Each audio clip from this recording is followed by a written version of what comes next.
L'épargne, c'est quoi? L'épargne, c'est lorsque les revenus sont plus grands ou égaux à la consommation. Selon les planificateurs financiers, il faudrait garder au minimum 10% de notre salaire afin de prévoir les imprévus. Il existe plusieurs types d'épargne, dont celui à court terme qui est pour moins de 5 ans. Celui-ci est pour se procurer, par exemple, un voyage ou pour les imprévus. Le deuxième type d'épargne est celui à moyen terme qui est de 5 à 10 ans. Celui-ci est pour poursuivre les études, aller en appartement ou s'acheter une voiture.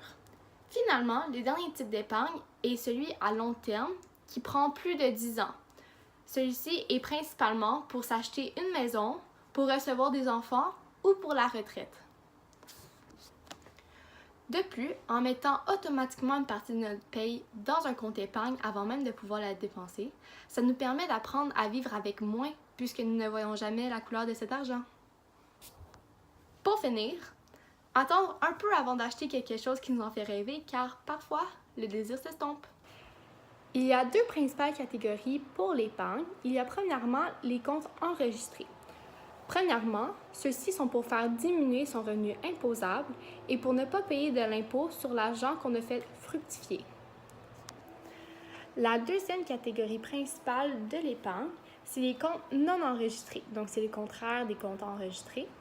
Donc, celui-ci, c'est lorsqu'on ne paye pas d'impôt, donc quand notre revenu est assez faible pour ne pas en payer, ou lorsqu'on a atteint nos limites de nos comptes enregistrés. En effet, il y a une différence entre un compte chèque et un compte épargne. Donc, pour un compte chèque, il y a des intérêts très bas, voire inexistants. De plus, c'est conçu pour effectuer les transactions lorsqu'on achète quelque chose et finalement, c'est très sécuritaire. Le compte épargne a un intérêt plus élevé que le compte chèque, mais il est quand même plus bas que le taux d'inflation. De plus, c'est un véhicule de placement qui est sécuritaire, c'est simple et c'est flexible.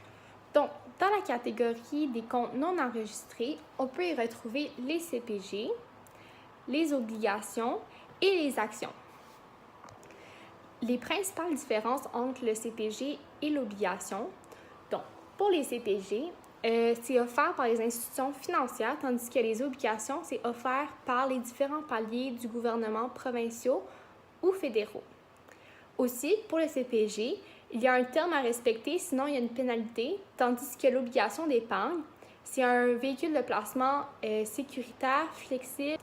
Donc, les actions, il s'agit d'un véhicule de placement coté en bourse et c'est parmi les rendements les plus élevés pour l'épargne. Maintenant, il y a le RIER. Ça, c'est le régime d'épargne retraite. Donc, sur celui-ci, les sommes investies sont non imposables et les gains sur les sommes investies non plus sont non imposables. Finalement, il y a aussi le compte REE. Ça, c'est régime enregistré d'épargne études. Donc, celui-ci sert uniquement aux études postsecondaires, donc pour le cégep, l'université, et possède les mêmes caractéristiques du REER. Pour bien choisir son véhicule de placement, il faut se fier à la liquidité, le risque et le rendement avant de choisir le véhicule qu'il vous faut.